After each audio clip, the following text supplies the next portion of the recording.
glad you can join us as we interview Carla van Niekerk. Carla is originally from South Africa. She is a single mum of 4 teenagers, and as a result of an abusive childhood, she left home, married, and ultimately divorced because of domestic violence.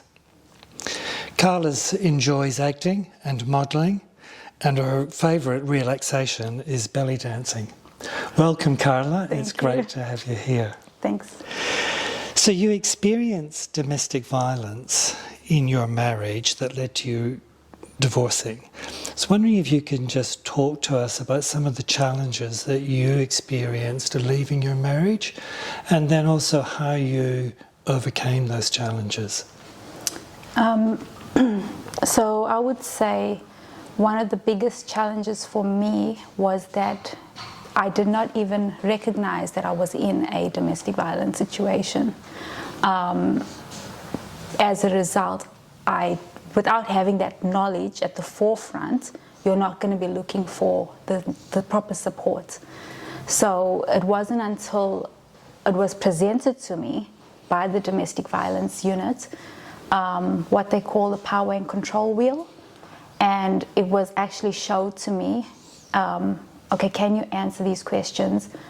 Did you experience this? Did you experience that? Did you experience this? And when I found myself reading my life basically in front of me on a sheet of paper and ticking yes in every single question, that it hit me like a light bulb that, oh my gosh, I actually married a violent abuser, and I did not know it at all until it was put in front of me. And I've been living this in abusive cycles, and I didn't realize it. So that's a very interesting point, and a very important point that you raise about not recognizing it, because I think a lot of women would be in a similar situation to yourself, in that they don't recognize the domestic violence. Can you talk to me a bit more about the wheel? What was it? The wheel of power and control? Power and control. So domestic violence, what I had thought prior to coming to that realization, I thought it was just when somebody hit somebody else or violently hurt somebody else. I did not know that there were so many different forms of domestic violence, like emotional abuse, financial abuse, verbal abuse, social abuse. They could be abusing you via your employment, abusing you via tampering with your car. I didn't recognize that all those behaviors constituted abuse. I just thought it's somebody putting a punch in your face, and then it's abuse.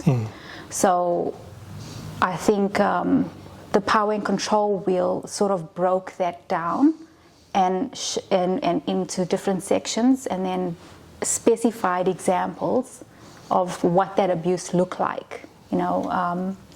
Breaking down your self-esteem, things like that. Things that I'd never realized was actually abuse. So it helped really to give me the education and bring me to an understanding of what I was actually dealing with. I imagine realizing that would have been quite confronting. It was very confronting. It was like, I would describe it as a shock to the system, because I was in this marriage for 16 years and I never conceptualized myself. I had obviously seen other people that had been abused, and but I never saw myself as that person. So I thought I was smart, I thought I was intelligent, and I was like, oh my God, I am the biggest egg. Like, how did I not know that I am this person, that I am a victim? Like, I never saw myself in that light, until it was a huge shock. It was a huge shock. So how did you navigate that shock and that sense of, realizing that this has been my experience for 16 years? What was like the next, once you realized that, what was the next step that you took? The next step that was presented to me was that we need to get you safe, was safety. I was not in any way in a safe environment, and I needed to get to safety. So they made it their top priority to get me into a refuge for domestic violence, and they just began contacting support services, and immediately I was not going home. I was not going anywhere out of their sight because I was categorized in the highest risk for homicide. That was the stage that I was at that point. And so based on all the patterns of behaviors and everything that I had faced, so it was basically immediate urgency that I needed safety, and I needed a safe place. So I realized that I knew it. I already instinctively knew. I already knew, but it was like confirmation. Yes. That, yes, I knew I was in danger, but hearing it from somebody else validated it. And then, so I knew that what was needed. So it was safety, I would say, that was the next step for me. And that's what happened. All right. I mean, I think you've raised some really important points there because, you know, I think people that experience domestic violence, there is a sense of not realising what you are going through. It's somebody else. And I've spoken to other people who, you know, it's that shock of realising, oh no, it's me, it's not somebody else. But then there's also that sense of, I've been a fool, all right? Yeah. And you haven't been a fool, you know. People do the best they can, but it's that, I suppose it's the recognition when actually somebody else says to you, this is what you're dealing with, that can help you take that step. Exactly. You feel supported. I think that's the biggest thing that helped me a lot, was that I felt very, very supported at that time. Right. Yeah. So the issue of silence is a big topic in domestic violence because people often feel that they can't talk about it. Given your experience, what would you say to other women in your situation, or other women that perhaps feel that they can't talk about what they are experiencing in the home because they're uncertain or they feel that it'll be taken the wrong way? There's a lot of layers to why people remain silent. It depends on their upbringing, the community, cultural issues, things that are not certain, things that you don't talk about. Also, if you're within a religious environment, which I was, there's certain things that you don't say that's considered not appropriate. And I think, though, there's a lot of layers as to what kept me silent for a long time, because I thought I was doing the right, honorable thing. And so while I would raise small issues, it would always just be shut down. People would, and it wasn't that people were trying to not be supportive. They were just doing the best that they knew also. So people would say things like, oh, everybody goes through things in their marriage, or everybody. So people will equalize your serious situation to something that might be minor for somebody else. So if you're raising something, they will just brush it off as, oh, that's just normal. Everybody goes through that. Or everybody's marriage goes through ups and downs. You just work it out. Or you just, do more, or try and do this, or try and do that. So you're constantly fed different kinds of, I guess, people are trying to give you ideas of how to fix the problem, but it's not, because you're not getting to the actual root of the problem. People are not recognizing that there's a bigger, deeper issue going on here. And if you're not surrounded in a community of people that can recognize that, you're not going to be properly supported. So you made the point there about people telling you what you should be doing. And it sounds almost like, not only are you dealing with the problem in the relationship, but then you're being made responsible for trying to solve it as well. Exactly right. That's exactly right. Which is a no-win situation for you. Yeah, exactly. Because you're trying to reach out for support, and maybe you go to, whether if you're within a religious environment, you might go to them for support, and sometimes religious teachings can be used to keep you silent and to censor you. And also you might reach out to other people, and then they might also, in your community, might also in different ways brush it off, or just think that it's just normal. Because abuse can be very normalized within certain contexts and cultures and things like that. It can be very normalized and accepted, and you're meant to just put up with it, push on with it, basically. So you've mentioned, the impact of religion a couple of times. What would you like to see occur in religious circles or in people's faith experience in terms of dealing with domestic violence? I think that religious leaders need to be more proactive in getting themselves educated on domestic violence, and really understanding the gravity and the impact of it, and also understanding the behavior patterns of domestic violence, and not assuming that because somebody may be presenting themselves wherever it is, whether it's a temple, whether it's a mosque, whether it's a church, they might be presenting themselves there and involved and engaged. Their behavior that is at their place of worship might not match their behavior that's taking place at home. And they need to do a lot more digging and asking more questions, particularly if the spouse is raising some issues.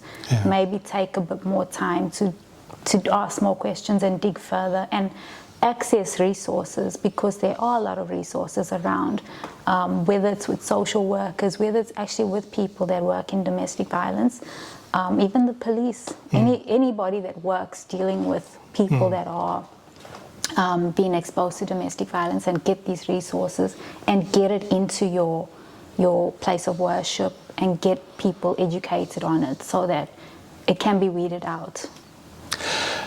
And I suppose one of the things that sort of came to mind as you were talking was, often within religious circles, they tend to be very male-dominated.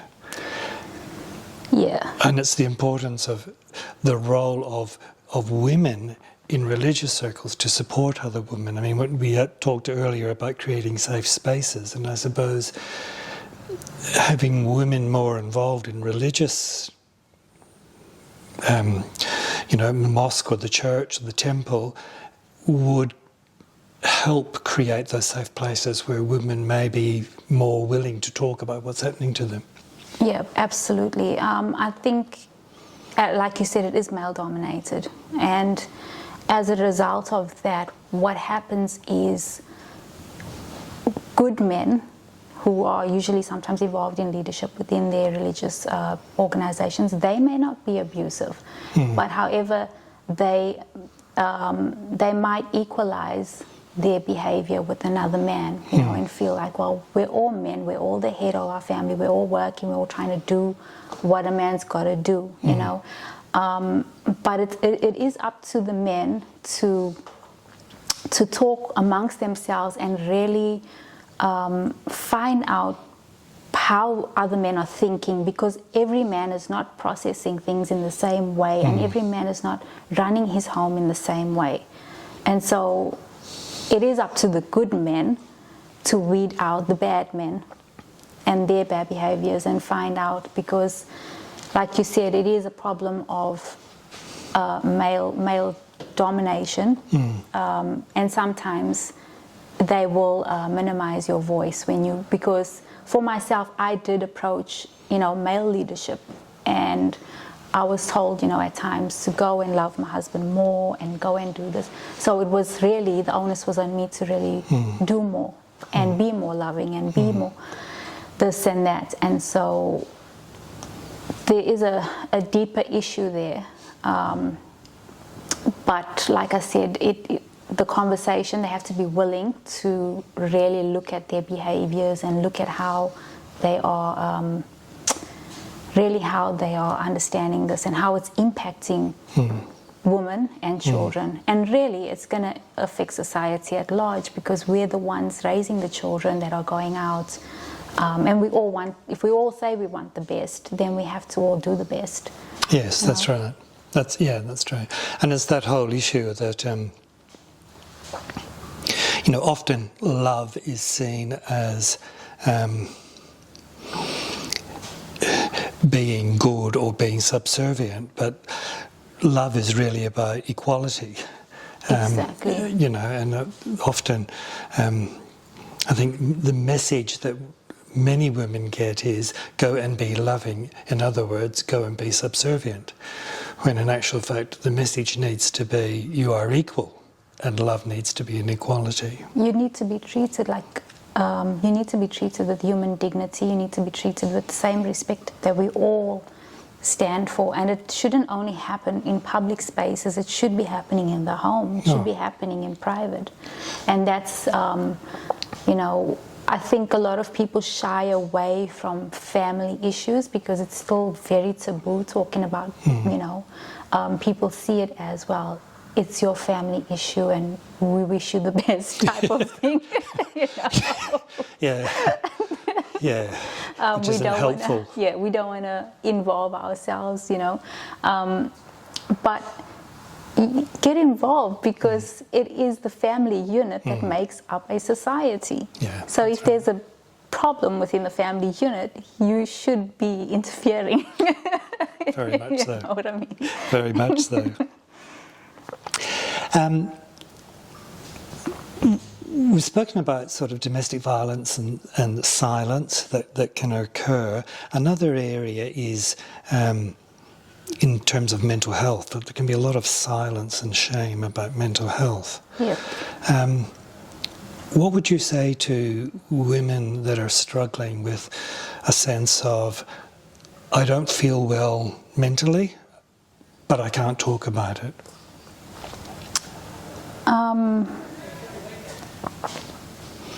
It's a difficult one, because what you really need is friends. You need good, trustworthy friends that can be there for you and be people that you can talk to and that will listen to you and validate you, and where you can just be honest, like just be without any reservations. You really need to find friends like that who can just support you and be encouraging, or just that you can spend time with, that won't judge you, that you don't feel judged by. And I think that's an important thing, is having good friends to talk to. Try and, if you don't have those type of friends, try and put yourself in a situation to meet other friends, whether it's at your children's school, meeting with other mums who might want to talk to you, or like I do, taking up belly dance classes, or taking up classes, or volunteering, which is another thing that I've done. That's a way to meet people, and because you will find that there are other people that can actually and are willing to be a listening ear. Yes. That you can make friends with. As you say, it's that ability to trust and to know that you'll be respected and not judged. It can be very scary, like you said, because shame is such a crippling, it's such a crippling core belief that to break out of it takes a lot of courage. It takes a lot of courage to do that. Yes. Yeah, that's true. So even if you reach out, even if it's on social media, talking to someone, chatting, and then if you feel too scared to do that, then I would recommend ringing Lifeline, or ringing Relationships Australia, or going there, make an appointment, talk to them, and see what community groups they have going on, what programs they have going on, and just put yourself, even if you're scared, just put yourself out there and take that first step and go to one of the group sessions, whether it's a craft class or whether it's a story time with your children, or just go, and you'll be surprised what other mums are dealing with. And some, you know, you get so many different people to hear different views from that actually might help you. It's benefited me a lot, you know, seeing other people also experiencing life different to the way I was experiencing life. It helped me to realize that I wasn't at the right standard of living, basically. Yeah. As you say, it's the courage to take that first step. Yeah, but then, which is scary. Yeah. But then, as you say earlier, it's about everyone's responsibility. You know, when you're talking about the family, not just sort of stepping back and saying that's your issue, it's everyone's responsibility. And it's that balance between courage to take the step and all our responsibility to support and to be there for one another. Exactly right. That's exactly right. 21. I've got 2 more questions. Do you Told you. Are you all right, Yeah. Carla? Still Yeah. okay? I told you it's going to be, so we've got 21 minutes. Yeah, that's right. Okay, great. So one of the things you do is to create content to empower women. What is one message that you would like to convey to women who have experienced abuse, women that have perhaps struggling with issues that you've struggled? Before you mentioned shame, I believe that by shining a huge spotlight onto it, it can remove that stigma and that shame attached to it. And realize that doesn't define who you are, it doesn't define your life, and it doesn't have to be the end and the last bus stop. You can move on, you can heal, and you can rebuild your life and have a whole other fantastic life on the other side, and, you know, do all the things you want to do. It's not the end of the road. And you can look at all those experiences and, you know, you can laugh at some of them. You can, you know, by reframing it and giving it a different context and things, you can, processing all those traumatic things is actually a way of healing it. And so you can heal from the trauma, and I guess, yeah, I know that you can move out of that completely and build a whole different life for yourself. You talked about reframing there. I think that's an important thing, because often we get stuck in the story rather than actually reframing it. What's a good first step in terms for a person to start the journey of reframing their experience? I feel that a person can only really and truly get into that space when they've passed the first barrier of safety, when they feel safe and they're with trusted people, and those first layers are put into their life. They have a safe place to stay. They have, you know, those foundational things are being taken care of. They start kind of moving out of being in a trauma state, and they can reduce mentally, and they can start looking at some of what they've been through in a more detached way, more objectively, and not having an emotional attachment to it, to where it breaks you down every time you think about it, or you get depressed every time you think about it. You can actually look at it in an objective way and actually laugh at some of it, you know. So I do try to twist some of it and inject humor and try and make it humorous, and that can be incredibly healing. Humor is such a healing tool, you know. Yeah, it is. So I try to inject that and make it more creative, so that it triggers those parts of the brain that gives you, you know, that dopamine, and it makes you feel good again, and start getting those good feelings going again, and good energy and good vibes back into your body and your system, so you can feel, you know, joy again. Yes, joy is so important in re-engaging with life. So you're a mum with 4 teenage children. Yep. What advice, what suggestions would you like to give to other mums with teenage children about who may be experiencing domestic violence? The first thing is to be a safe person for your children. Become a safe person for your children. The first thing, obviously, you have to be safe. You cannot give your children anything that you don't have for yourself. So you have to become a safe person for yourself even. In other words, you have to honor your promises you make to yourself. Take good care of yourself and be safe for yourself and be safe for your children.